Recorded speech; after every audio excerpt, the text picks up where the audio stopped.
Bashem Yahusha that we do pray, and it is so. Next to everyone stand upon their feet and give you a hand clap of praise as we call forth the NYK praise team at this time.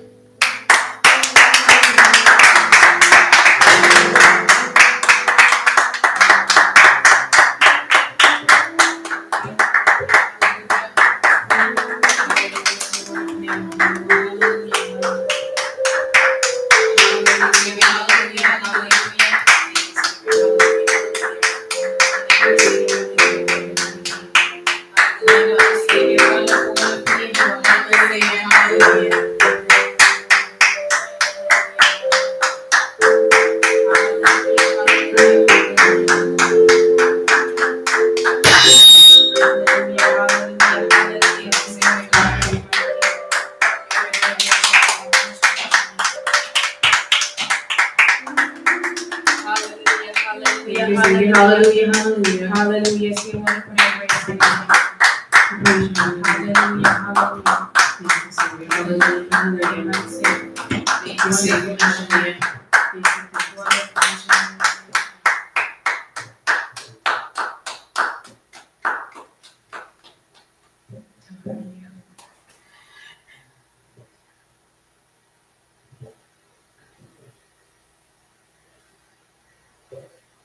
Thank you, Savior. Hallelujah.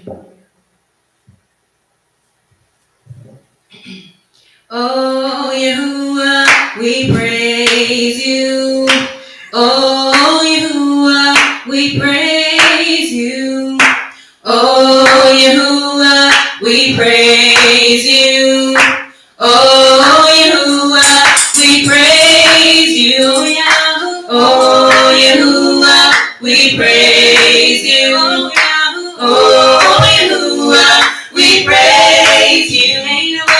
Ain't nobody mad but the devil. Ain't nobody mad but the devil. Ain't nobody mad but the devil. Clap like David clap. Ain't nobody mad but the devil. Ain't nobody mad but the devil. Ain't nobody mad but the devil. Clap like David clap. Ain't nobody mad but the devil. Ain't nobody mad but the devil. Ain't nobody mad but the devil. Clap like David clap. Oh Yahoo, oh Yahuwah, we praise you. Oh Yahoo, oh Yahuwah, we praise you. Oh Yahoo, oh Yahuwah, we praise you. Oh Yahoo, oh Yahuwah, we praise you. Oh Yahoo, oh Yahuwah, we praise you.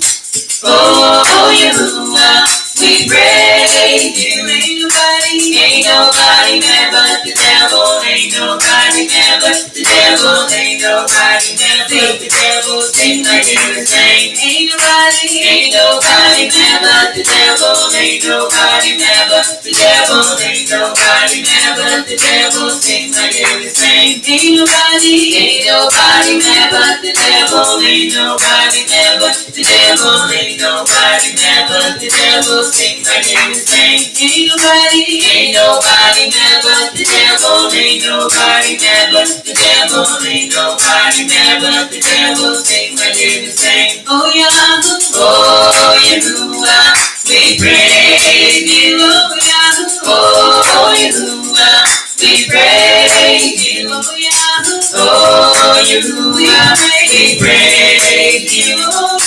Oh Yahuwah, we praise you. Oh Yahoo, oh Yahuwah, we praise you. Oh Yahuwah, we praise you. Ain't nobody mad but the devil. Ain't nobody mad but the devil. Ain't nobody mad but the devil. Sing like they the same. Ain't nobody mad but the devil. Ain't nobody mad but the devil. Ain't nobody mad but the devil. Sing like they the same. Ain't nobody mad but the devil. Ain't nobody mad but the devil. Ain't nobody mad but the devil. Sing like they the same. Ain't nobody mad but the devil. Ain't nobody never. The devil ain't nobody never. The devil sings like everything. Ain't nobody never. The devil ain't nobody never. The devil ain't nobody never. The devil sings like everything. Oh yeah, Yahuwah, we praise you. Oh Yahuwah, we praise you. Oh Yahuwah, we praise you. Oh Yahuwah, we praise you. Oh Yahuwah, we praise you. Oh Yahuwah, we praise you. Ain't nobody never. The devil ain't nobody never. The devil ain't nobody never. The devil dance like you dance. Ain't nobody never. The devil ain't nobody never. The devil ain't nobody never. The devil dance like you dance. Ain't nobody never. The devil ain't nobody never. The devil ain't nobody never. The devil dance like you dance. Ain't nobody never. The devil ain't nobody never. The devil ain't nobody never. The devil dance like you dance. Ain't nobody never. The devil ain't nobody never. The devil ain't nobody never. The devil dance like you dance. Oh yeah, oh Yahuwah, we praise you. Oh Yahuwah, we praise you. Oh Yahuwah, we praise you. Oh Yahuwah, we praise you. Oh Yahuwah, we praise you. Oh Yahuwah, we praise you. Ain't nobody never. The devil ain't nobody never. The devil ain't nobody never. The devil pray like David prayed. Ain't nobody never. The devil ain't nobody never. The devil ain't nobody never. The devil pray like David prayed. Ain't nobody never. The devil ain't nobody never. The devil ain't nobody never. The devil pray like David prayed. Ain't nobody never. The devil ain't nobody never. The devil ain't nobody never. The devil pray like David prayed. Ain't nobody never. The devil ain't nobody never. The devil ain't nobody never. The devil pray like David prayed. Oh Yahuwah, we praise you. Oh Yahuwah, we praise you. Oh Yahuwah, we praise you. Oh Yahuwah, we praise you. Oh Yahuwah, we praise you.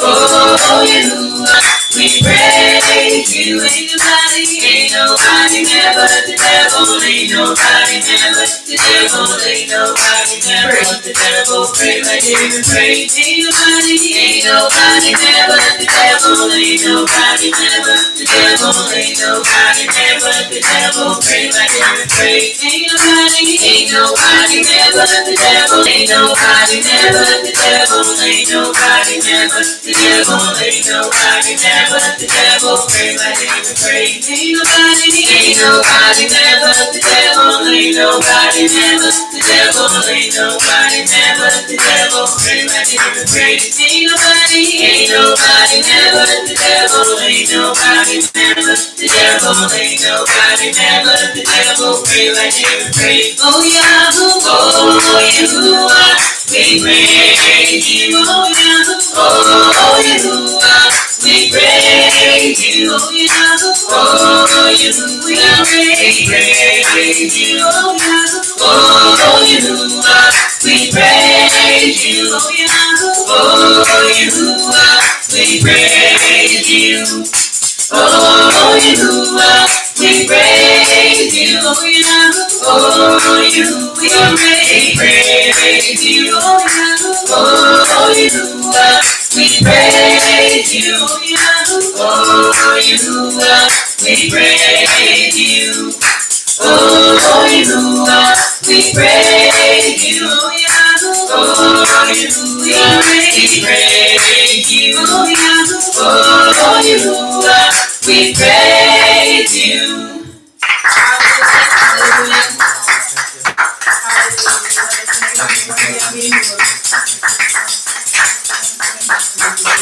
Hallelujah, hallelujah.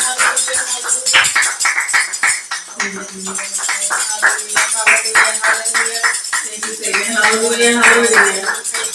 Thank you, Savior.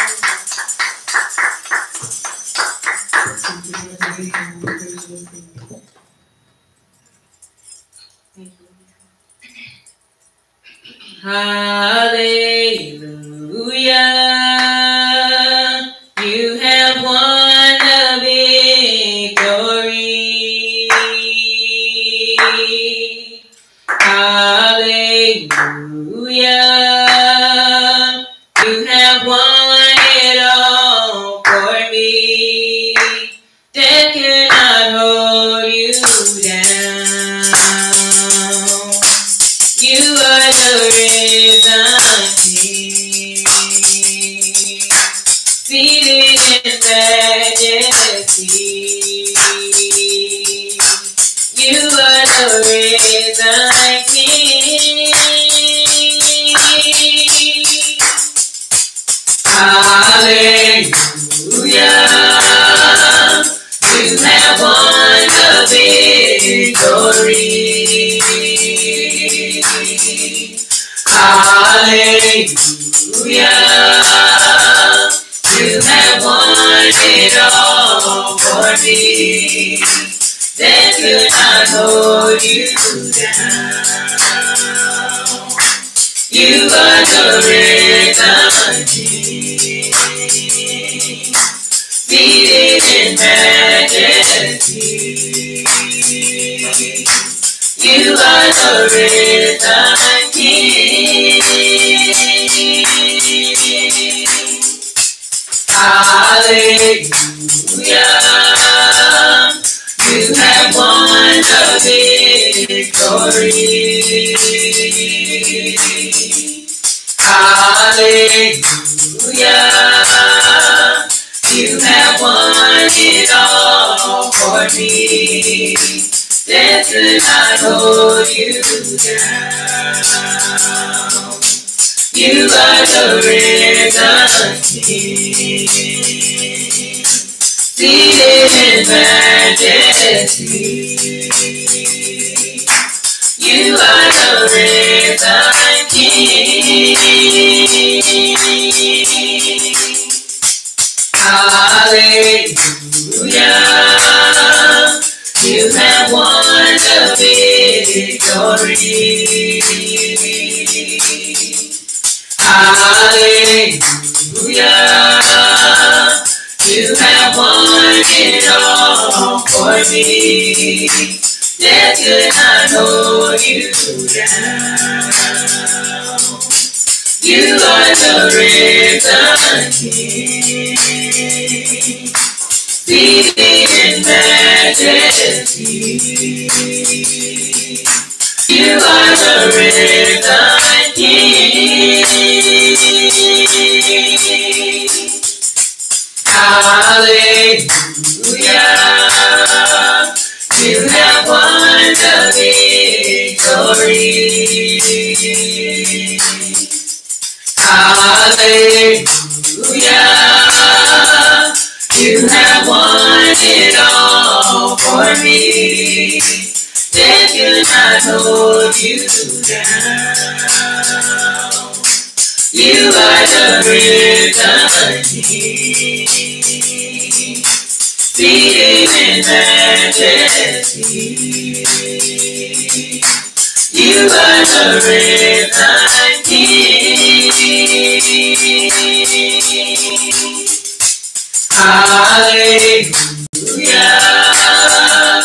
You have won the victory. Hallelujah. You have won it all for me. Death could not hold you down. You are the risen King, seated in majesty. You are the risen King. Hallelujah. You have won the victory. Hallelujah. You have won it all for me. Death could not hold you down. You are the risen King. Seated in majesty. You are the risen King.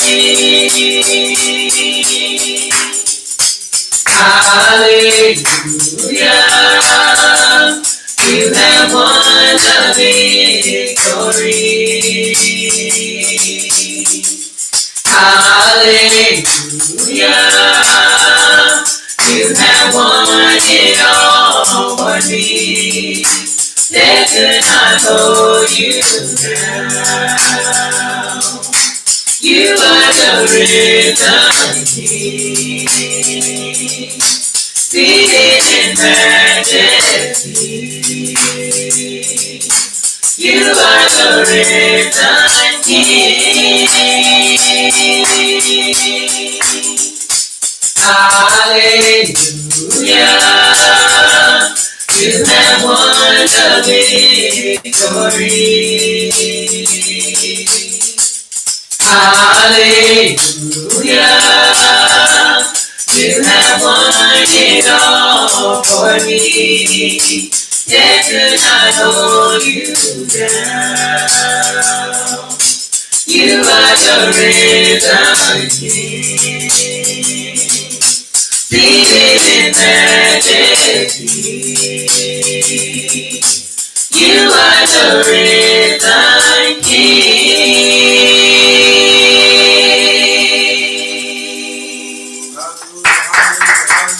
Hallelujah, hallelujah, hallelujah,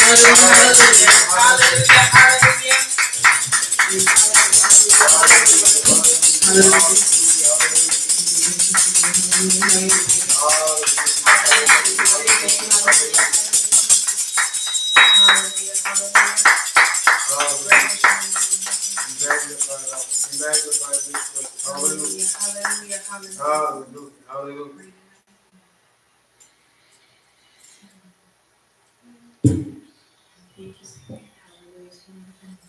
hallelujah.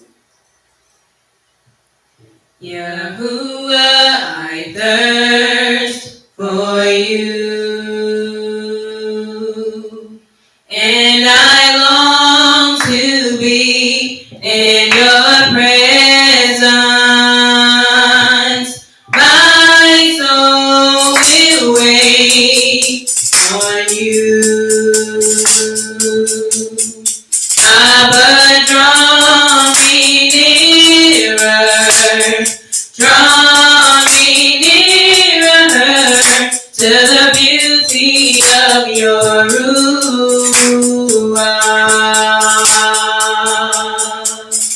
Yahuwah, I thirst for you, and I long to be in your presence. My soul will wait on you. Abba, draw me nearer. Draw me nearer to the beauty of your Ruach.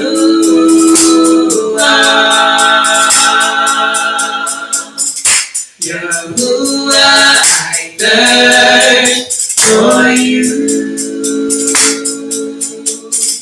and I long to be in your presence. My soul will wait on you. Abba, draw me nearer.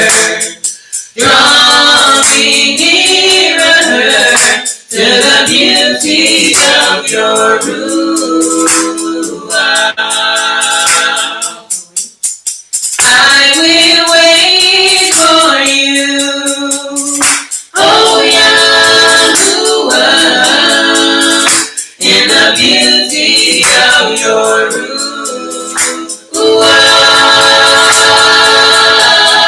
I will worship you, oh Yahuwah, in the beauty of your Ruah.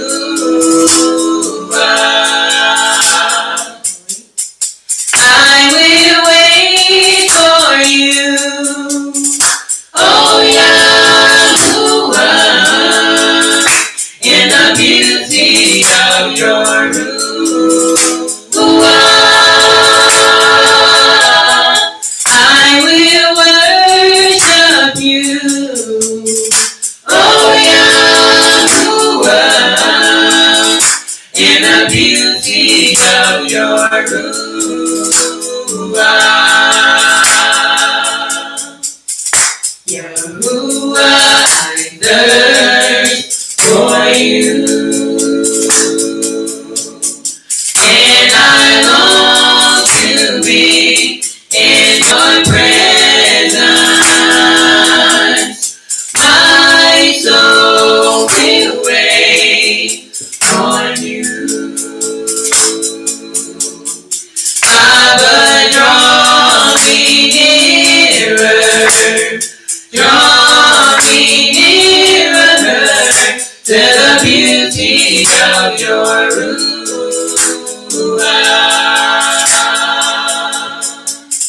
Yahuwah, I thirst for you, and I long to be in your presence. My soul will wait on you.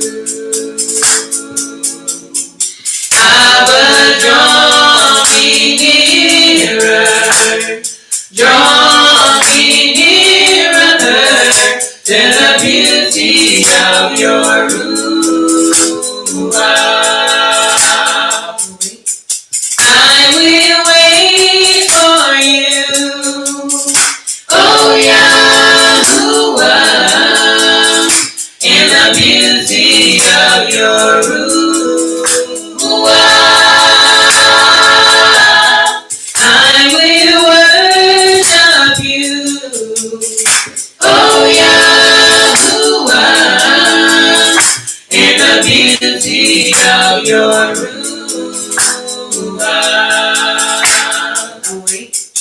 I will wait for you, oh Yahuwah, in the beauty of your Ruah.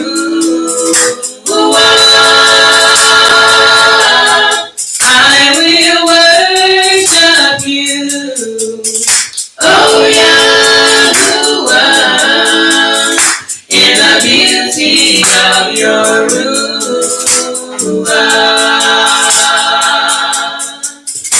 Yahuwah, I thirst for you, and I long to be in your presence. My soul will wait on you. Abba, draw me nearer, draw me nearer to the beauty of your Ruah.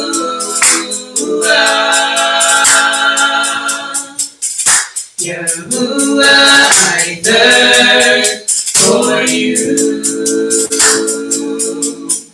and I long to be in your presence.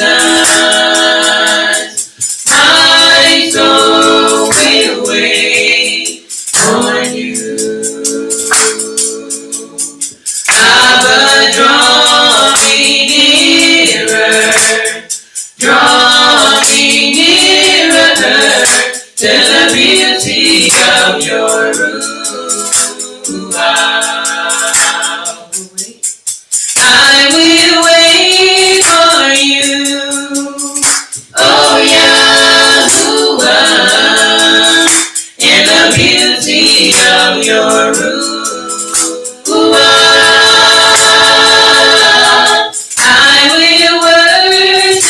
you.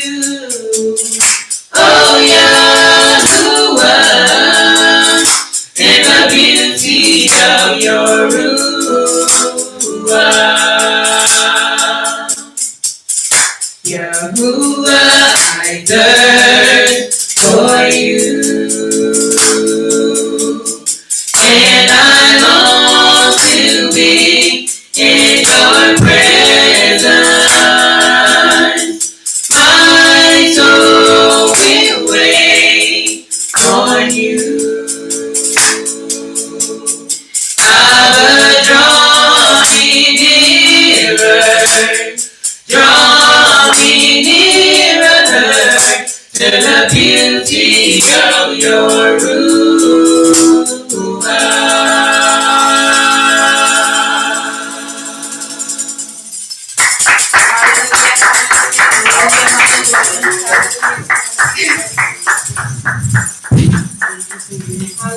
Hallelujah, hallelujah.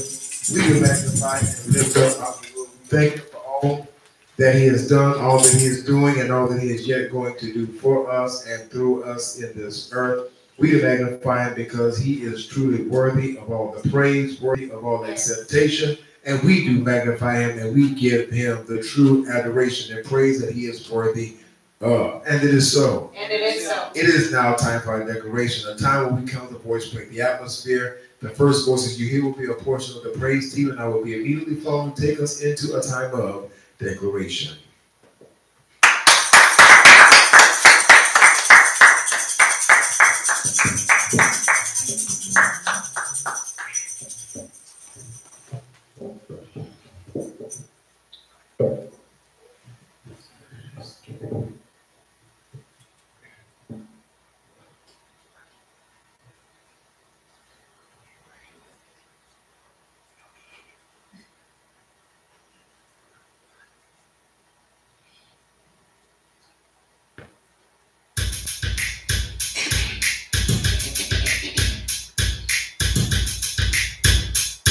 Listen, he really heard his name. I know he washed me clean, white as snow.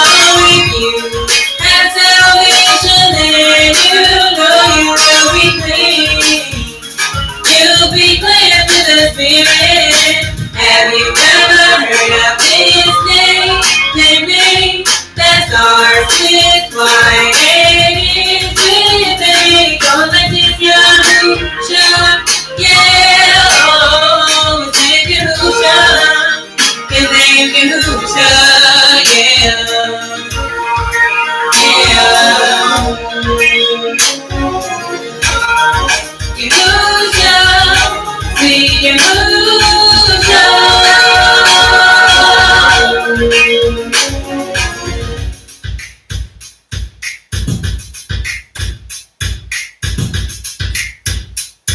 Listen here, have you ever heard his name? I know he washed me clean, white as snow. With you have salvation, then you know you will be clean. You'll be cleansed to the Spirit. Have you ever heard of his name? His name that starts with white and ends with A. Don't let this Yahusha, yeah, oh, his name Yahusha, his name Yahusha, yeah, yeah. Yahusha, sweet Yahusha.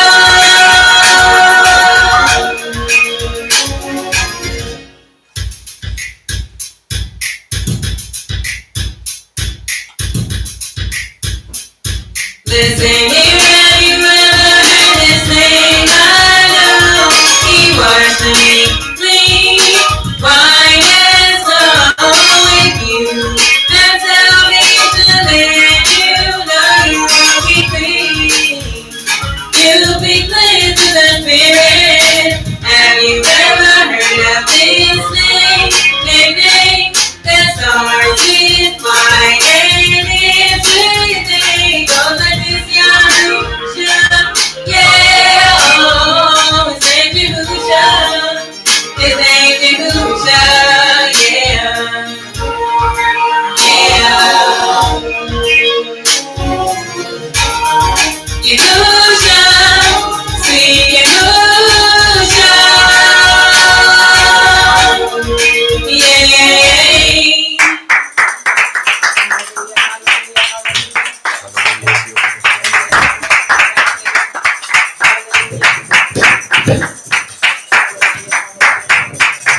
Hallelujah, hallelujah.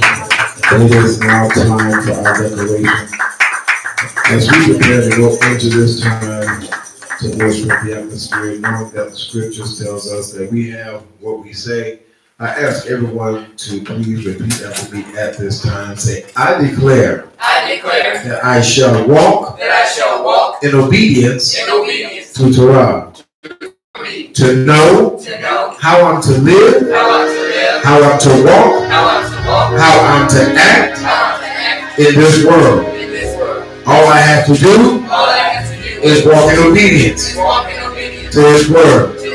And I shall be the root of my Abba. Satan, you defeated, your darkness is scattered, and Yahushua is sovereign. And Yahushua is sovereign. Hallelujah. It is so. Come on, put your hands together. Let's magnify it. Let's look at as He truly is. And also Savior. He is our awesome Abba and our King. He is our provider. He is the lifter of our heads. He is our shield. He is our battle axe. Hallelujah. He is everything that we need whenever we need it. Hallelujah. In fact, He's made provision for us. It's up to us, hallelujah, to seek out all that the Abba has already put together for us in the earth so that we might walk in the route to His set apart rest. Yes. Hallelujah. So we can magnify Him. And as we have come and have given unto Him the fruit of our lips, the clapping of our hands, and have sung songs unto Him, it is now time for us to bring unto Him the fruit of our labors. It is now time for us to bring seed unto our King. Every good farmer knows, every great farmer knows, rather, that if they're walking in expectation of a harvest, is because they have sown seed. You have a lot of folk that say, well, we don't have to do that, but that's fine.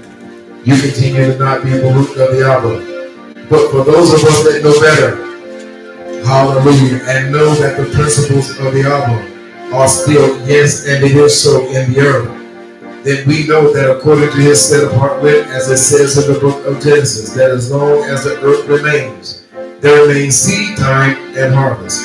Luke 6:38 says that when we give, it shall be given unto us good measure. Pressed down, shaken together, and running over shall the Abba cause men to give into our bosom. We've seen this happen time and time again. Hallelujah. Even our baby, our 9-year-old, has seen just because he walks in obedience to Torah. We were in a store and someone just walked up to him and said, here, little man, and just put money in his hand. People will give into your bosom. It doesn't matter your age. All you have to do is be obedient. Hallelujah. And it is so. And it is so. He lets us know in 2 Corinthians 9 that the Abba loves a cheerful giver. He gives seed to the sower, bread for our food, and He multiplies our seed sown, and increases the fruits of our righteousness, that we may abound unto every good, great work. Hallelujah. We can magnify our Abba because He also lets us know in the book of Amos, as it comes full circle, that the time is coming and now is when the reaper shall overtake the sower. So we know that as we come preparing to bring seed unto our King, not only is it seed time, but what time is it? Harvest time. What time is it? Harvest time. What time is it? Harvest time. It is harvest time. So for those of you that are right here in our midst that are needing a tithe and offering envelope, raise your hand. I should be more than happy to get one to you. For those of you that are viewing by way of the ministry page, if you hit the donate button to show your seed, your donation for the harvest support, just follow the instructions therein, and we thank you. For those of you that prefer to use PayPal as your medium, send us your information. We will send you the corresponding link. And we again thank you in advance for all that you're going to do. And for those of you that are continual supporters of this work, we thank you, we thank you, we thank you. And we're hard too much because remember, you make ministry happen, and it is so.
Now time for us to bring seed unto our King. So as our musicians peruse us with some giving music, come from where you are, bringing seed unto our King.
Let us lift our seed unto our King. I'll be a rule. We do thank you. We thank you because you are our provision. We thank you, Abba, for it is you that has given us the power to get well. We thank you, Abba, for you let us know in your set apart that if we're willing and obedient, that we shall be partakers of the greatness and the fatness of this land. We do thank you because your word, the Torah, toward us is yes and it is so. And we do magnify you, Abba, that you will rule us according to our obedience in the name of Yahushua HaMashiach. And it is so. And it is so. Hallelujah. Come on, let's thank you. Thank you. Thank you. Hallelujah. Hallelujah. Hallelujah. Great is our King and greatly to be praised. Hallelujah. Greatly to be praised. Not just praised a little bit, but greatly to be praised because he is so phenomenal and he is so awesome. Hallelujah. We really don't oftentimes use those words in the correct context. Hallelujah. Because, we'll find out some pretty, great news, but we said, oh man, that was awesome. But the term awesome really does mean that which inspires awe, or even brings you to a point to where you're really not able to fully express yourself because of the magnitude of whatever the event is. So whenever we say that is awesome, hallelujah, this pertains to our Abba. He is truly awesome. Hallelujah. I don't know how many of y'all live out in the country or have the opportunity, whether you're riding on a dark road at night, just to take a look up into the night sky and see all of the night lights, the stars and the planets and everything that the Abba has put out in place. Some people say he flung it out in space, but he doesn't flung anything. Hallelujah. Everything that the Abba does, he does in order. Hallelujah. So he placed them in their set places. Hallelujah. He's infinite like that. When we get the way that we're put together, he didn't just throw us together. Hallelujah. But we can magnify because he put everything into place right where it's supposed to be. And so we're thankful to him for all that he has done because he truly is awesome. Hallelujah. And then when you see those little lights moving through the sky that you don't know exactly what those are, we call them anomalies because we don't know what the heck they are. Could be a satellite, could be, I don't know. We don't know what it is. Hallelujah. We're right here. It's a nice ship. It's somebody there. Hallelujah. Hallelujah. But we do magnify God because we thank Him for what He did put out there because He truly is awesome. And it is so. Hallelujah. And it is so. At this time, I'm going to get out your way because it is time for us to be fed. Hallelujah. Those that are hungry and thirsty after righteousness shall be filled according to His writings. And so at this time, I'm going to get out the way and bring to your forefront one who is truly head chef, one who is able to truly break the hem of life in such a way that everyone can be satisfactory with Him. Hallelujah. And one thing about it, you don't have to come to the table scripting and picking, because I don't know about y'all, but I don't like eating like a little fat and gristly stuff. Because you get that little cut, you bite down on it, be like the chicken nuggets that got a little funny piece of whatever that is there. Can't stand that. That's horrible. But one thing about it, when you sit at this table, you don't have to worry about, picking out the bones and everything. It's just like getting a good roast and just falls off the bone. Everything is just phenomenal. So prepare yourselves to feast on the word on this evening as I bring to your forefront none other than my Lord, the senior pastor of Festivals of Yahuwah's King and Great Belief Ministries, our very own apostle and senior prophetess, Sabrina Brown. Put your hands together as she comes to break. And we are of life.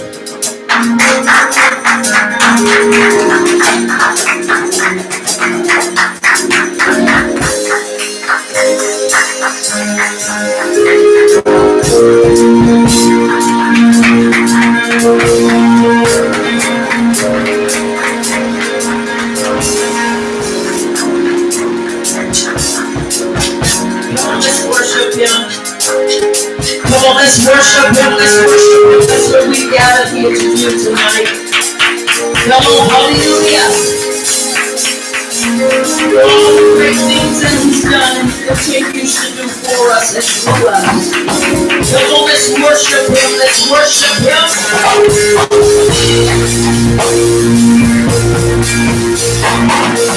Come on, hallelujah, hallelujah.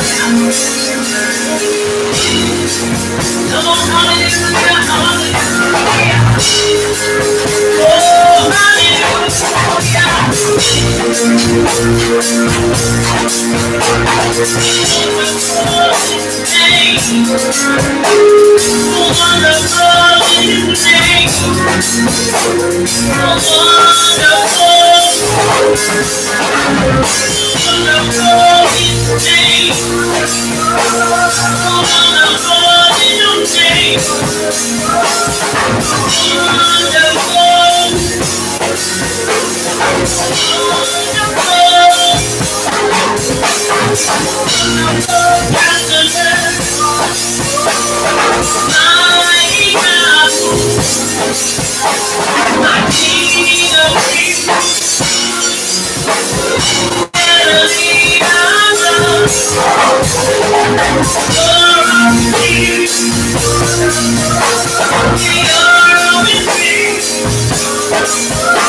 He is our safety net. Yes, He is. When trouble arises, He is the rock that's higher than we are. And we can run to Him for shelter. We can run to Him for help. Hallelujah. You're worthy, you're worthy, you're worthy. Hallelujah. Hallelujah. Out of the depths of our soul, out of the depths of our ruach, we say hallelujah. There is none like You. There is none like You. Hallelujah. Hallelujah. Hallelujah. There's none like You. Hallelujah. Hallelujah. Hallelujah. Hallelujah. Hallelujah. There's none like You, none like You. Hallelujah, hallelujah.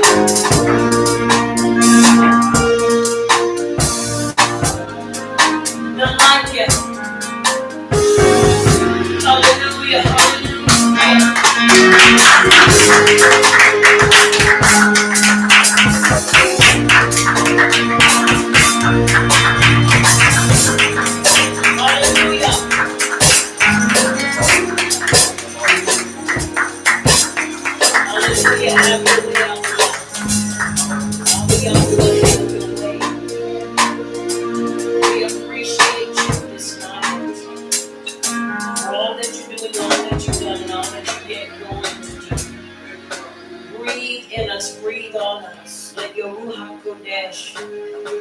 Let her hover over us. Let her breathe on us. Let her immerse us afresh in Your instructions and Your guidance. As we come willingly submitting ourselves, exchanging our will for Yours. As we lay down our lives this night, that we may receive Yours and pick up our instructions and run this race according to Your instructions for us, Your people. Abba Yahuwah, look upon us this day. Have mercy on us. Have mercy on us as we continue to strive for perfection, maturity, that we may truly find ourselves standing straight and tall, walking in esteem and in the integrity of Your instructions as You have given them unto us, Your people. That we would be an example to all nations. Every nation would see us and see Your wisdom and see Your perfection being perfected in us. I told You this day, Abba Yahweh, for what You do, what You've done, and what You're yet going to do. Lift every bowed down head, lift every broken ruach. Lift everyone that is under the sound of my voice, Abba Yahweh.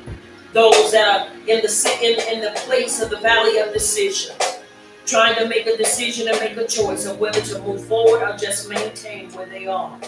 For those that are really in a situation, in a place of derision, even the enemy's trying to pull delusion upon them and cause them to walk in a place of delusion. This night, Abba Yahweh will bring clarity to the hearts and the minds of us, Your people. Help us to wake up and stay awake. Help us to stay vigilant and sober. Help us to truly understand the purpose of Your instructions for our lives. Not to shelve it on the shelf, but to apply it and walk in it and walk through it. And as we continue to walk in it, and as we continue to move forward, that what at one time seemed to be heavy will become light to us. because we understand it is our way of life. For your yoke is easy and your burdens are light. As we take it upon ourselves, help us, our Yahweh, never to look to the left nor to the right, but continue to look straight ahead and to look up unto you, the author and finisher of our belief. I told you, our Yahweh, for stirring us up, stirring up the giftings that you placed down on the inside of us, your people. Help us to keep that longing and keep that hunger and that thirst after uprightness. Help us never to allow anything else to quench it, just like water. When we are thirsty, nothing can quench a thirst except water. I told you, our Yahweh, that nothing can quench our thirst but your instructions for our lives. Help us, our Yahweh, not to be torn between this way of life and the life that we've left behind. Help us to move forward ever, backwards never. Always swimming towards our destination. Always applying the strength and always applying the energy that you place in us to move forward. I told you this day, our Yahweh, in the precious name of your Son, our Savior, Yahushua HaMashiach.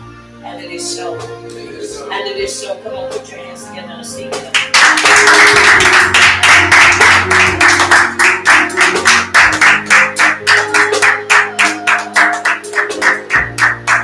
Breathe into us. Breathe into us. Breathe into us.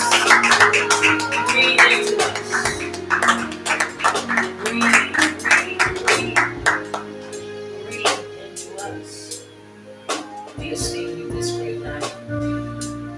As we come together in this our class, our Torah Empowerment, a walk through Torah, as we have come to be empowered to dismantle many of lies and to dismantle and to tear down false doctrine. Help us, our Yahuwah, not to back up as we begin to dismantle, regardless of the negativity that will fall, regardless of those that will get angry. Help us to keep pushing forward. For we know that whatever you commit to our hand, you will give us the strength to see it through. We told you. As we come together tonight, we're going to begin with the Baruch of the Torah, as we always do. Our instructions, we can never go without them. We can never be found without them. For in the day that we are found without his instructions is the day that we will find ourselves like a ship without a sail, like a car without a steering wheel. We will be without any kind of guidance, and we will surely wreck. And we don't want to wreck. We want to maintain and walk in the consistency that he has called us unto. And it is so. And it is so. Repeat with me. Baruch atah. Baruch atah. I'm sorry, I'm looking at everything.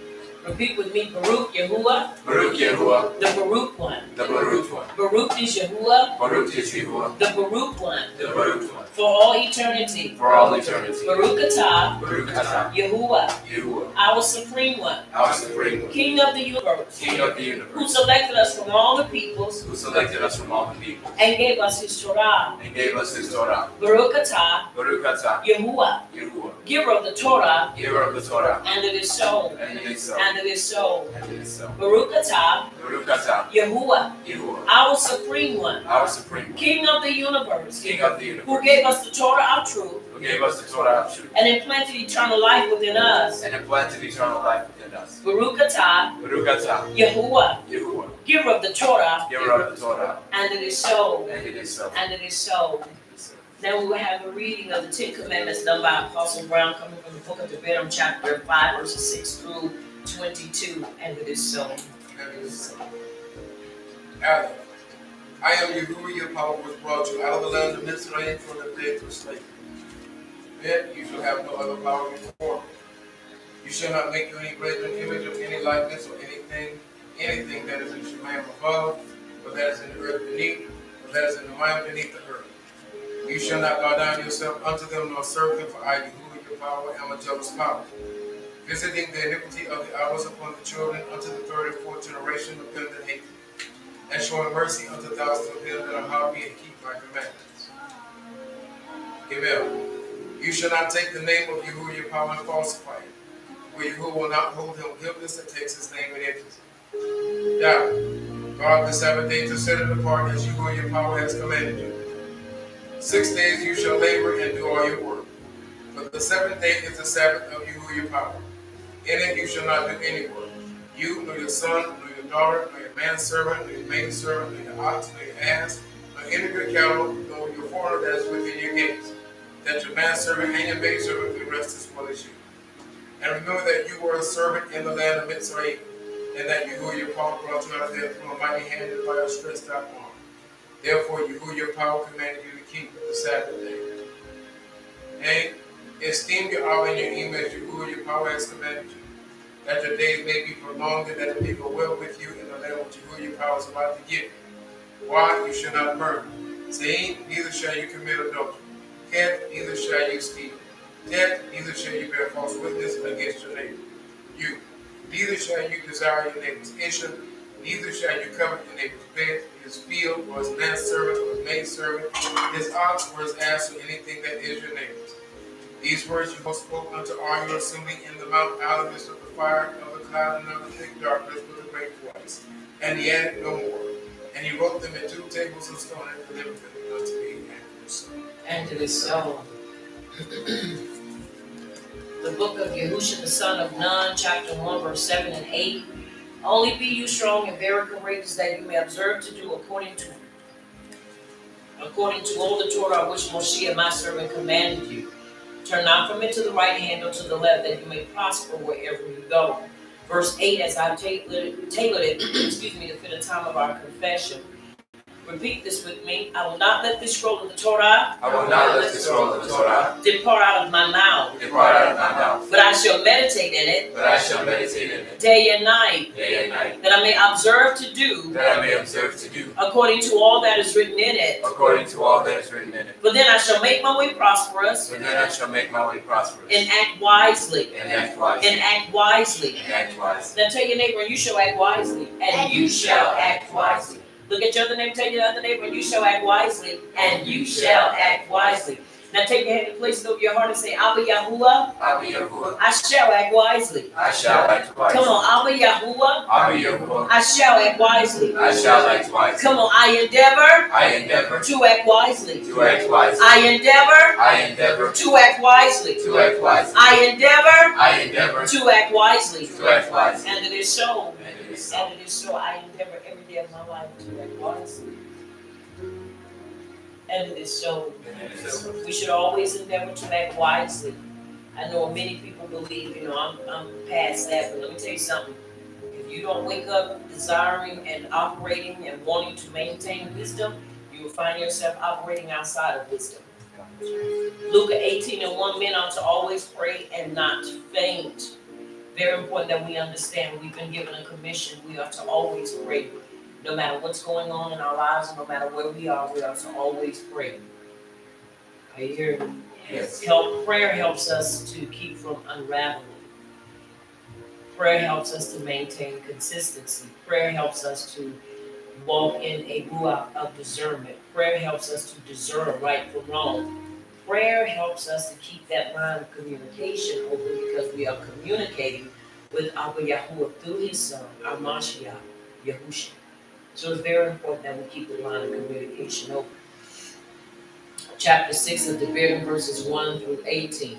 These are the commandments, the statutes, and the judgments which Yahuwah your power commanded to teach you, that you might do them in the land where you are going to enter and possess it, that you might fear Yahuwah your power to keep all his statutes and his commandments, which I command you, you and your son and your grandson, all the days of your life, and that your days may be prolonged.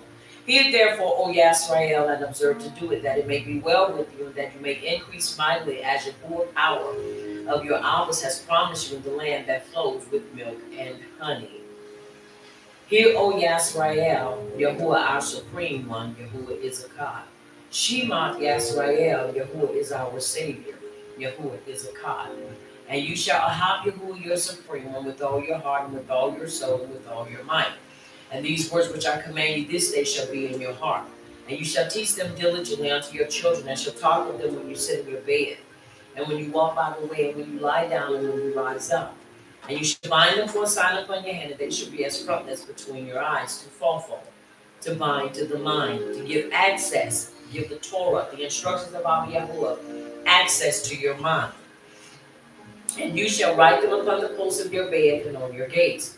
And it shall be when Yahuwah your power shall have brought you into the land which he swore unto your fathers, to Abraham, to Isaac, and to Jacob, to give you great cities which you did not build, houses full of all great things which you did not fill, and wells dug which you did not dig, vineyards and olive trees which you did not plant. And when you shall have eaten and be full, then beware lest you forget Yahuwah, which brought you forth out of the land of Mitzrayim from the bed of slavery. You shall fear Yahuwah your power and serve him, and shall swear by his name. And you shall not go after the power of the people which are round about you. For Yahuwah your power is a jealous power among you, lest the anger of Yahuwah our power be kindled against us and destroy us from off the face of the earth. Verse 16, we shall not tempt Yahuwah our power as we tempted him in Massah. We shall diligently, keep the commandments of Yahuwah our power, and his testimonies and his statutes, which he has commanded us. And we shall do that which is right in the sight of Yahuwah, that it may be well with us, and that we may go in and possess the great land which Yahuwah swore unto our fathers. And it is so. And it is so. And it is so very important that we have an expected end. We have an expected end. And we know our beginning begins in walking in truth. And so it's important that we walk it out. Mishnah 15 and 8. The sacrifices of the wicked is an abomination, hateful, and exceedingly offensive unto you, all Yahuwah. But the prayer of the upright, it is your delight. Mishnah 3 and 4. So shall you find great understanding and high esteem in the sight and judgment of Yahuwah. Amen. And it is so. And it is so. Tehillim 1 and 1. Baruch is the man that walketh not in the counsel of the unrighteous, nor standeth in the way of sinners, nor sitteth in the seat of the scornful, but his delight is in the instructions of Abba Yah and Abba Yahuwah, and he doth meditate upon it. And it is so. And it is so. Ibram 11 and 6. But without belief it is impossible to please him. For he that cometh to Yahuwah must believe that he is, and that he is a rewarder of them that diligently seek him. It takes belief to be out, obedient, diligent, discipline. Tehillim 34 and 15. The eyes of Yahuwah are upon the upright, and his ears are open unto our cry. Verse 17. The upright cry, and Yahuwah heareth and delivereth them out of all their troubles. He truly is a deliverer from troubles. Right. Acts 1 and 8. But we shall receive power after that. The Ruach Kodesh has come upon us, and we shall be witnesses unto him both in Jerusalem and all Judea and in Samaria and unto the uttermost part of the earth. And it is so. Ayah 33 and 4. The Ruach Kodesh of Yahuwah hath made me, and the breath of the Almighty hath given me life. Somebody say he's a life giver. He's a life giver. Say it again, he's a life giver. He's a life giver. Micah 4 and 8. But truly I am full of power by the Ruach Kodesh of Yahuwah, and of judgment and of might, to declare unto Yaakov his transgression, and to Yisrael his sin. And it is so. And it is so. Yehukin and Aleph 5, 4 and 5. For whatsoever is born of Yahuwah overcometh the world, and this is the victory that overcometh the world, even our belief. Who is he that overcometh the world? But he that believeth that Yahushua is the son of Yahuwah. Yehukin and Aleph 2, 5 and 6. But whoever keeps his Torah, truly the Ahab of Yahuwah is perfected in him. By this we know that we are in him. He who says he abides in him ought himself also to walk just as he walked. Verse 17. And the world passes away and the lust thereof, but he that doeth the will of Yahuwah abideth forever. Somebody say abideth forever. Abideth forever. And it is so. And it is so. Yehukin and Moshe 11:24. Therefore I say unto you, what things soever you desire when you pray, believe that you receive them, and you shall have them. And it is so. And it is so. And it is so. As we prepare to recite our declaration and then our confession, I want to read something that I have been looking over, notes, and just kind of looking over some important and valuable information for us as a people. Every verse and every scripture we use, and every word of consolation, encouragement, exhortation to us is to help us to maintain our consistency and the foundation of truth that Yahuwah has given unto us. And I came across this, and it's important to us, and I wanted to read to you. And it's very important because it's for us. This is something we need to really maintain and focus on. When belief is broken down, the foundation of our spiritual life gives way, and the entire structure of our experience with Yahuwah falls. This is what the enemy desires to do to us as a people. That is to destroy our belief. If he can destroy our belief in the least bit, then he has us right where he wants us. Because you have to understand, he's like a cherry picker. So I'm thinking, what is that? People that pick fruit, pick it one fruit at a time. They go and they take a tree, they choose a tree, or they are assigned to a tree, and they go and they pick one fruit or a piece of fruit at a time. Why? Because you realize you don't want to damage the fruit. Anything that's damaged has to be discarded, and that's a waste. So what the enemy does, because he's shrewd, he assembles or he disassembles us, or tries to, piece by piece, and he begins with attacking our belief in the instructions and in the system that Yahuwah has given unto us as people. It's very important that we stay alert and we be watchful towards his tactics. Because the moment we let our guard down is the moment that he will come in. It is the moment that he will come in and destroy us. This is important. Those of you that have watched frequently, you know that we are movie connoisseurs. We watch movies. I have nothing against watching movies. I just make sure the movies I watch can be edifying and I can draw something from them that will help to build and to encourage us. And me and my ish were watching this movie about this couple. But the movie was about this big old black water snake that was deadly poison. Deadly poison. It was poisonous.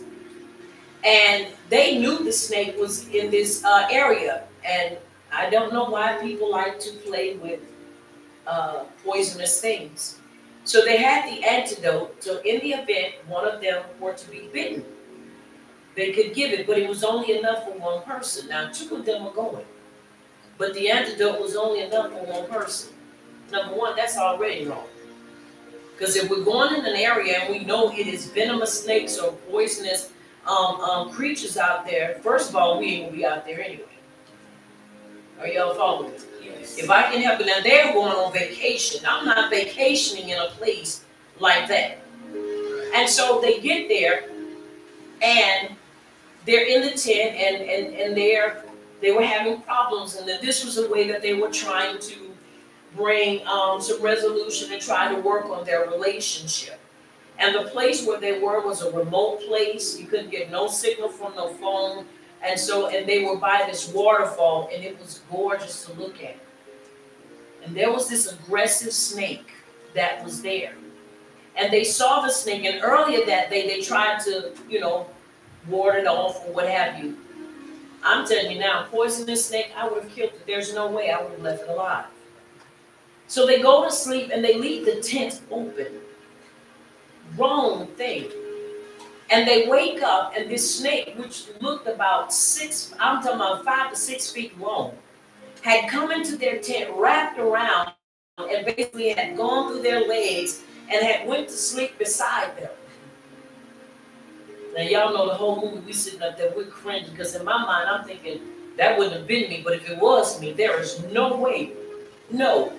And so, with all of this going on, he wakes up and he's telling his wife, which they were having problems.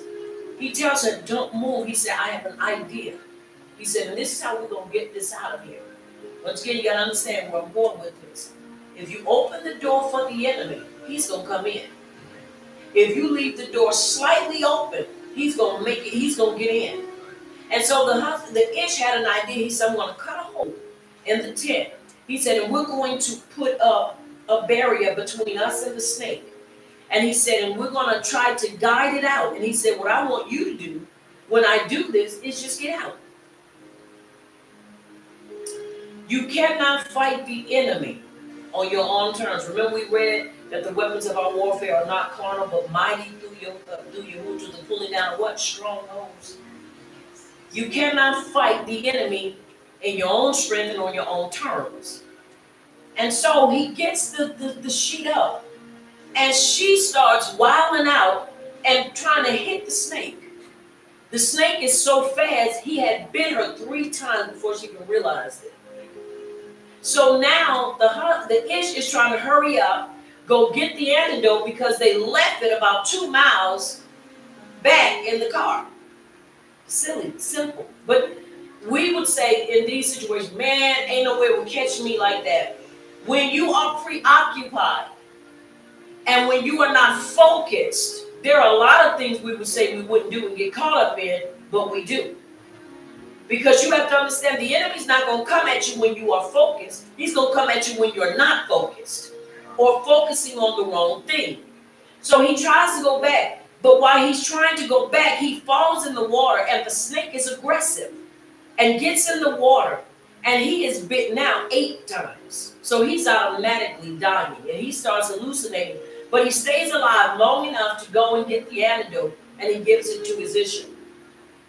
Now someone would ask, what is the moral of that story? First, the moral of that story is don't go somewhere like that when you know there are creatures out there that are dangerous enough that with one bite can kill you instantly. And if you're going, make sure you have enough antidote for everybody that's there.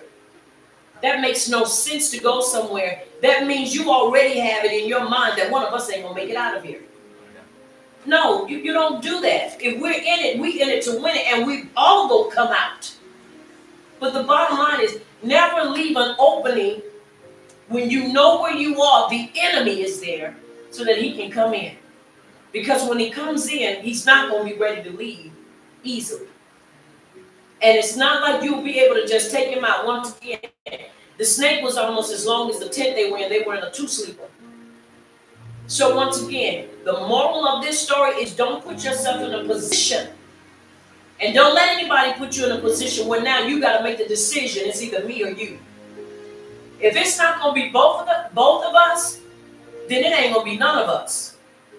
Are y'all following me? Yes. You will go on that trip by yourself.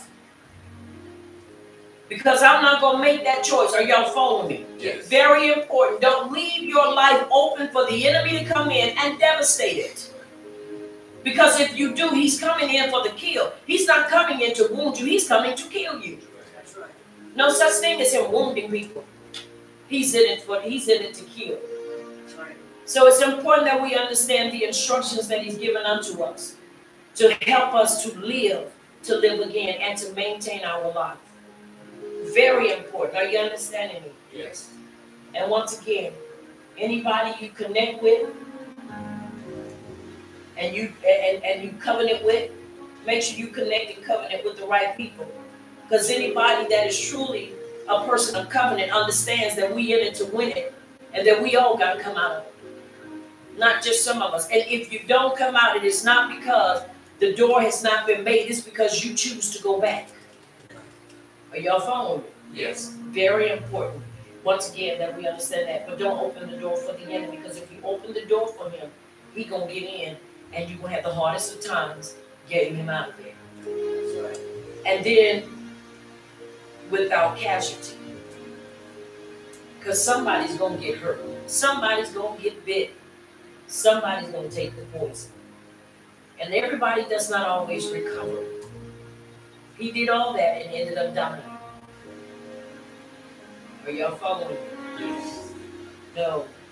Once again, let's use wisdom. And it is so.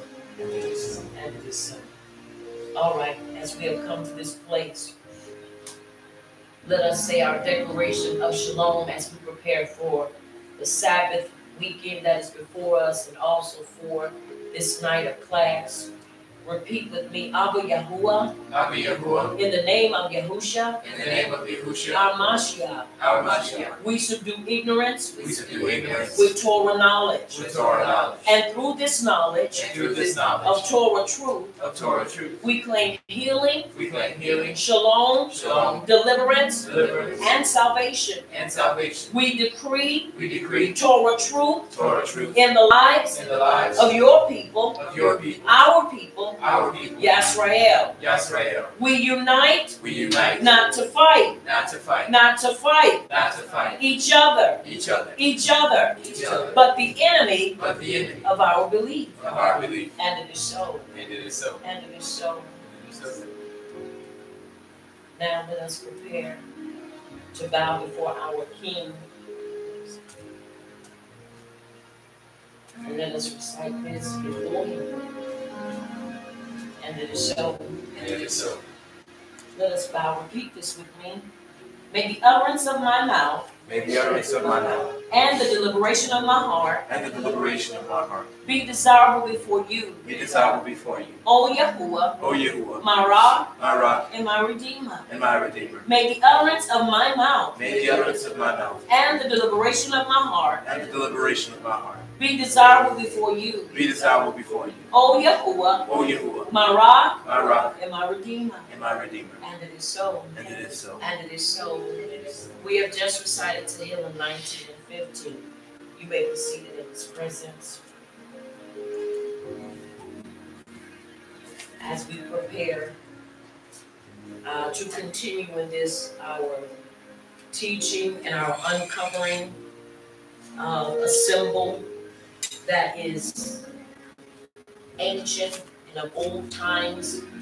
And this symbol has been used and is consistently being used by our people and other cultures as a symbol of endearment. Last year, as I was using this symbol, it was brought to my attention by a young Akoli who said to me, she said, Mora, she said, I need to tell you something. And I said, go ahead, say on. She said, that symbol, and she said, I need to repent to you. She said, because I was just doing what you were doing. And she said, and I know this was wrong. And she said, and many have been doing it and continue to do it.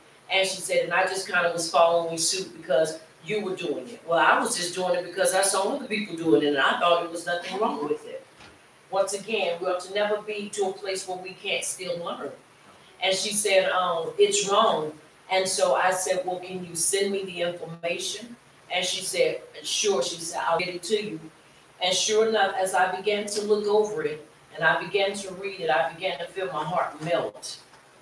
Because this symbol has been used for eons. It has been used so much that, once again, it's been used for endearment. It's been used to show ahab. It has been used in the wrong manner. And so, once again, we just, we tend to do what we see other people do. Right. We tend to do what is become the norm and what has become basically normal to everybody. And I'm not saying everybody does it, because you have people that everybody does not use it. But for those of us that have used it, and for those of you that do use it, I want to stir and bring an awareness that the symbol that we use and we know as the heart. And I had it before, but we were using the board for something else. But those of us that have come to understand the symbol of the heart, and we've used it for endearment, it is not for endearment. It has its roots and it has its beginning in idolatry. That's right. And so it's important that we understand that we don't continue to follow in it. I want to bring us back up to speed in this and read some information to you and show you the two main sources or roots of this symbol. Once again, symbolisms. And you know, we as a people, we are notorious for symbols. And anybody that likes to draw and likes to write, and you know, nowadays we call them taggers, but we used to call it graffiti. You know, now people can tag your stuff and write and do and so forth. But these are some of the things that they do, marking territory. And so, but this is one that has been used in different cultures.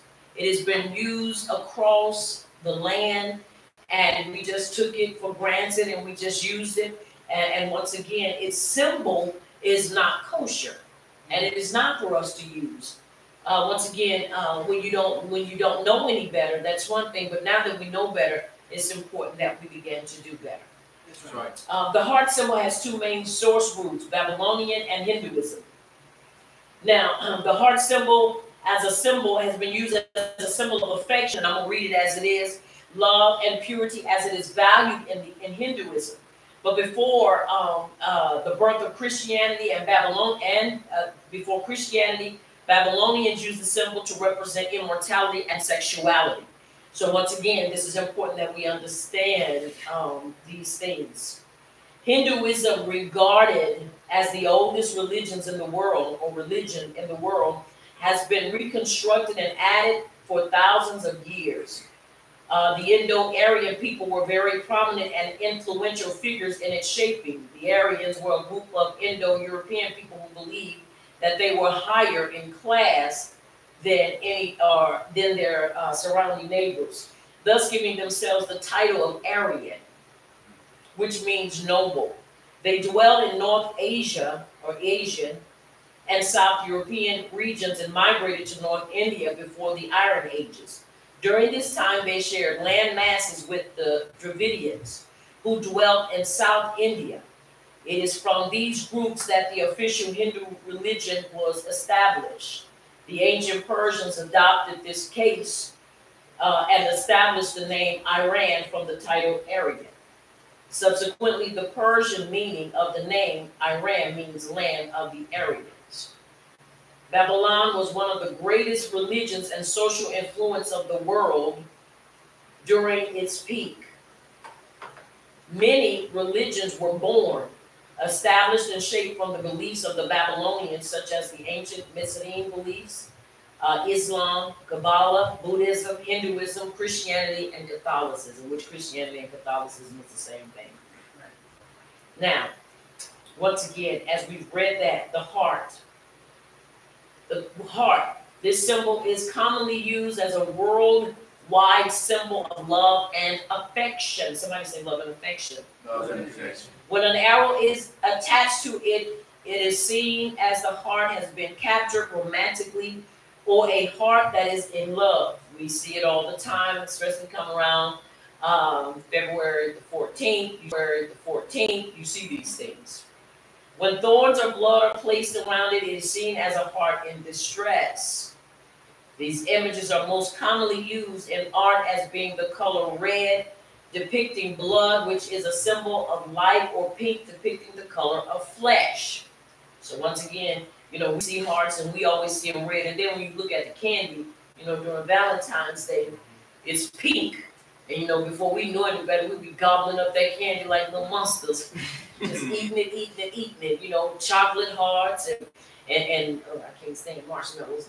You know, they would have them all kinds, and you do the cupcakes, the heart cupcakes, and I mean, all kinds of things. And, you know, we thought that was right, and we thought it was okay. Now, understand, for our culture, that's not right. Once again, we find that in the word, Deuteronomy chapter 6, verses 14. You shall not go after the power of the people which are round about you. Are you hearing me? Yes. We shall not go after them, and we shall not follow up in their pathways, neither shall we do as they have done. It is important that we understand that. Now, he says, as we look at this, there's Lupercalia and St. Valentine's Day, which Lupercalia comes before St. Valentine's Day.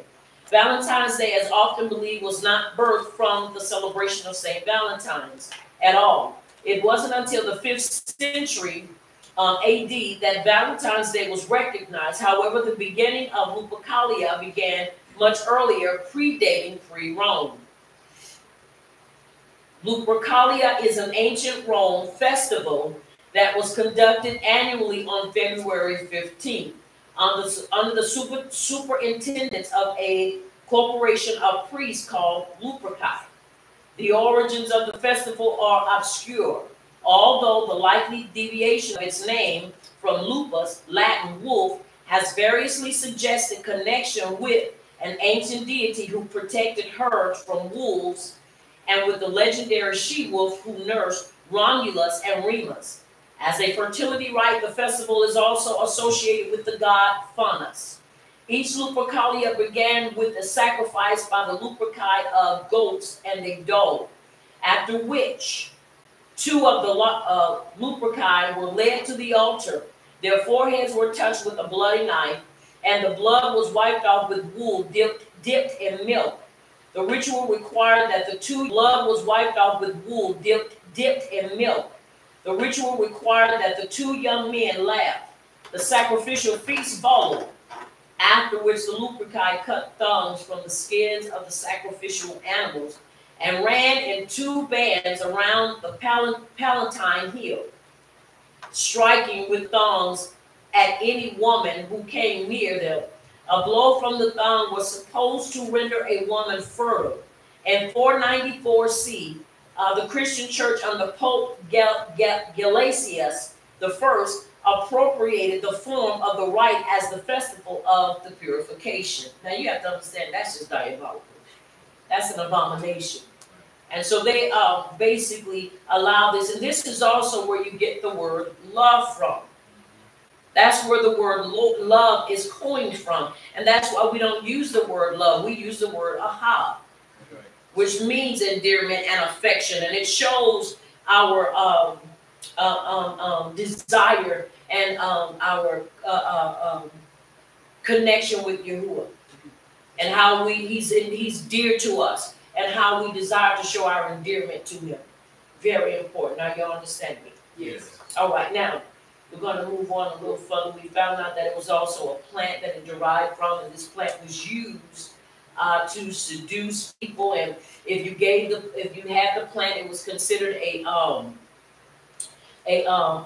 could do two things. It was supposed to be one that was used as an aphrodisiac, and also it was one that prevented pregnancy or could stop it. So this thing had all kinds of things, and it was shaped as a heart. Right. And so these things were used then for those reasons. And once again, as society began to mature and grow, then the term and then the use of it began to change. Now you have to understand the heart, this symbol is very old. And I'm going to do my best to be able to show some of these things if possible. Now, we're at the point of Wicca and the heart. And we understand what Wicca is. Wicca is a form of witchcraft. The heart has a very ancient presence in witchcraft, dating over 3,000 years in age. What is more commonly known as the witch's heart. It is a particular oval shape with an indented top and a tailed bottom. Once again, you have to understand hearts come in all shapes and sizes and forms. And so you have to understand they are not right, and we don't want to use them. Right. You want to discard them, and you want to remove them. Are you following me? Yes. Yes. Very important. This heart is often associated with jewelry given as a token of love and desire in modern society. In the Wicca religion, the heart symbol is used in spell castings. The spells are cast to either break up a love union or bring one together. As well, on many tombstones, two carved hearts intertwined will be engraved, signifying the deceased as happily married. Yeah, because it meant basically the ahab, or the love for the dead, the person that was still alive, so they put the heart. And if it was two hearts, and they were both deceased, it meant that when they both passed, they were happily married. Are you following? Yes. Yes. All right, very important for us to understand. Now I want us to look at some the jewelry part aspect of it. And the reason I want us to look at the jewelry aspect of it, because those of us that are fond of jewelry, we need to be careful and watchful of these things, right, because we don't want to be wearing things that are forbidden, and we believe that it's okay, and it's actually not. Right, right. Now, what is a witch's heart, and how did it influence heart jewelry today? Very important for us to understand. Are you following me? Yes. No. Now, I'm going to show you this 3,000-year-old Bronze Age heart found in Karba, Armenia below, and it's the heart, and this symbol has been which has been adorned for millennia. Now I'm going to make it larger, and as I make it larger, I'm going to have it placed in front of the camera. And if you can see it, just give me some thumbs up to let me know that you see it. Now it looks really funny, but that's what the first part looked like. Over a period of time, it changed because they started basically making look for my word, making changes and being a little more detailed in it. And so this is what it looked like originally. If you can see it, just give me a thumbs up to let me know that you are able to see it.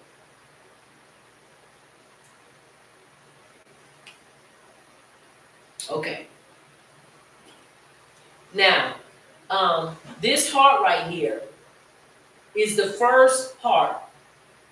And this is what it looked like. This is what the jewelry looked like.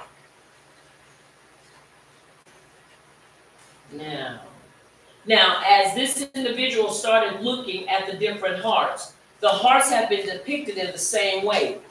But when you look back centuries and you begin to look at its uniqueness, the symbol has been the same way that you see it, or that I showed you up until now.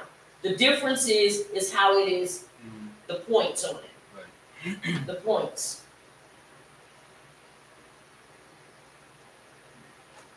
The hearts began to surface as popular symbols in jewelry in the 15th century in Europe, usually called a witch's heart. So once again, we want to make sure, regardless of what style the heart is, it is still the witch's heart. Are you following me? Yes. This type of heart has more talismanic or protective properties and was not necessarily used as a love token, although could certainly have been. In other words, they are showing us in the 15th century it was not used as a token or a symbol of endearment, but it was used as a talisman and even as a symbol of protection from witchcraft, which it was witchcraft itself, and so forth. And so this is what it was used for. But later on, it began to change. Right. But you have to understand, the root of it is still what it is. That's right. It's still witchcraft, and it is still not an endearment or a symbol of endearment, but it is a symbol or a talisman that they use. And I want to show you even more. In the 1600s, the heart was more frequently as the ever popular Stuart crystal type of jewelry blended with the concept of the witch's heart. And I'm going to show you that too.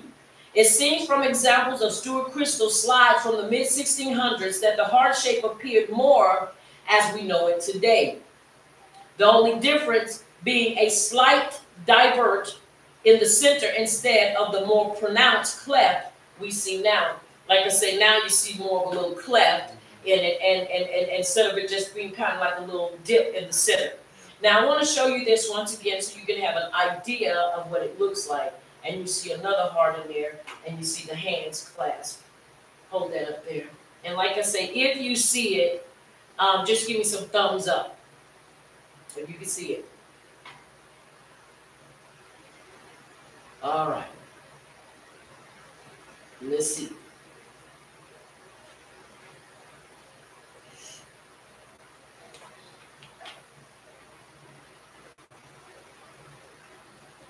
All right. Yeah. Okay. Hopefully it's not a glare on it. Okay. Now, once again, important that we understand jewelry and understand this type of jewelry, where it originated from. Now, once again, they were making these things back in the 1400s, 1500s, and even the 1600s. Now, in the early 1700s, the heart shape changed. It changed. Again, as you can see from the picture, the heart itself looks more like a pear shape, but is recognizable as a heart to the modern eye. Now, this is what I want to show too. That way, if anybody comes across anything of this, you'll still understand it is still a heart, even though it looks more like a pear. Let's look at this one too, please. Once again, if you can see it, just give me some thumbs up.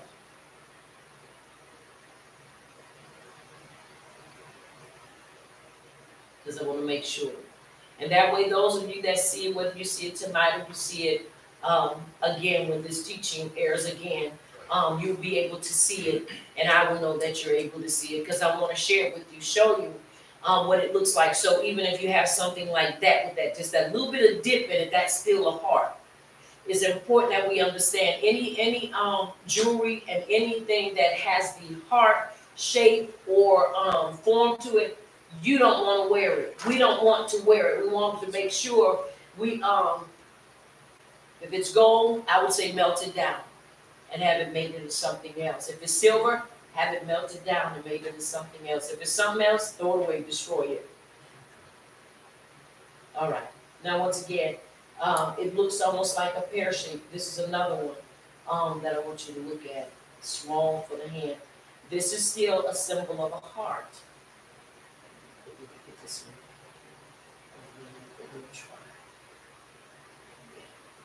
All right, let's do this one too. Now, this one looks more like a balloon, but it is still a heart. You want to make sure, once again, that you stay away from jewelry that looks like that, because that's still a heart. Yeah, it's still a heart. Even though you don't see the cleft in it at the top, it's still a heart. So you want to make sure you stay away from that. And if you have something like that, once again, if it's an heirloom, it's gold, I would suggest melt it down, have it made into something else. If it's silver, I would suggest melt it down. Somebody say, well, that was Big Mama's great necklace or brooch. It doesn't matter. It's a symbol that you don't want because, once again, it is not kosher and it is not for us to be sporting it. That's right. We're not supposed to be sporting it. So, once again, we want to make sure we are not falling into that and encouraging others to do it. We want to make sure we get out of that. All right, now, rings of the early Georgian period resemble the early 1700 type of brooches with oval or pear-shaped stones at their center. Once again, these are still hearts. And to us, you know, that didn't know any better, you know, we just think, man, this is gorgeous. You know, you see the rings and you see the necklaces and they have the hearts and they have the diamonds and the rubies and all that. And we're thinking it's okay. It's not. All right, now, it was during the Georgian period that the witch's heart took on new meaning and an updated appearance. Once again, we're talking about the witch's heart. This is why, once again, you have to be careful in excuse me, jewelry, because in the buying of jewelry, these are things that we put on our bodies and we adorn our bodies with. So you don't want to be wearing something and you know what its meaning is. Once again, very important that we not do that, because remember, what we thought it was for, endearment and showing affection, that's what it evolved into being. But the root of the matter, it is a symbol of protection. It is a symbol of immortality and sexuality. So you want to be careful of those things. Now, once again, the Georgian witch's heart usually twists to one side. Normally the right from the viewer's perspective, looking at it. At the bottom, modern heart shapes take that cleft at the bottom and retranslate it to the top. But the heart shape is still clearly recognized. Once again, it still is the same. If you notice how now the hearts, when you see them, they have a little point coming up. Well, they took that basically and added it to the bottom instead of having it more pointed. You know, when we would do it, we want to make the top, the bubble parts. We wanted them to have that curve, and at the bottom, you wanted to kind of come down, but then come straight down. It had that little point of that, you know, pinch off. Now, the symbolism of a witch's heart took on more, individual meaning through the 18th and 19th centuries.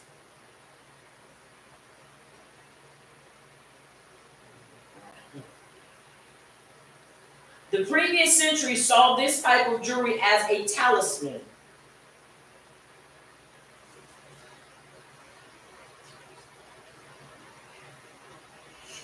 All right. The symbolism of a witch's heart took on more individual meaning through the 18th and 19th centuries. Now, once again, the centuries changed. It was like every 3 to 4 centuries, this symbol was changing. It kept changing and it kept changing. Are you following me? Yes. I believe the reason that it kept changing, in other words, it kept evolving, was to fit the time. And so with fitting the time, it had to evolve to get people's attention and keep their attention. Now, the previous century saw this jewelry, this type of jewelry, as a talisman. Many report this heart was to ward off the evil eye, and protect a mother during childbirth and nursing. In Scotland, the Lucan booth, named after the dwellings, there these particular items were sold, were pinned to babies' blankets to protect the sleeping child. As the centuries changed, the meaning changed as well. Once again, they will take these symbols of these hearts, and I'm going to show you this one too, if we can. I think it's okay, Earl. Okay, come on. Now this one right here is what they would take, and this is once again the witch's heart. And they would pin it on babies, and they would pin it even on themselves while they were either in were pregnant, or while they were nursing. Then they would turn around and pin it on a baby's blanket. And I have seen those type of hearts on baby's blankets. Now you have to understand, someone would say, well, why is that one different? Because that one is coined as the witch's heart. And so it has a little point at the bottom. And so that is the one you really see that's floating in jewelry. I mean that is basically known in the arena of jewelry. And you can go to the different stores. You can go to, Jared's. You can go to, where's some of the other ones? K Jewelers. You know, what was the lady's name? What is that lady's name? The one that did the open heart. But hers, if you notice, hers has that same thing. Those openers had that point. She played as Dr. Quinn. I cannot think of her name. But she is the one that made the open heart, and she made two of them together. And so, once again, it's important that we understand symbolism and how it is, and how it has been used to in jewelry, and it has been used for different things. Once again, we used it because we thought it was okay to show affection and endearment, which it does not. Very important for us to understand. Very important. But those of you that are watching by YouTube, if it has frozen, stick with us, don't quit us. I don't know why it froze on the picture, but we are still moving forward. We are still, it's still moving. If you can still hear me, I appreciate you stick with us and let me know. Once again, I'm not sure why it froze.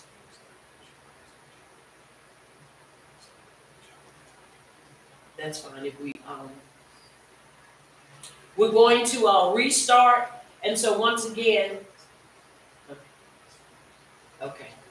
I don't know why it froze it, but we're going to restart.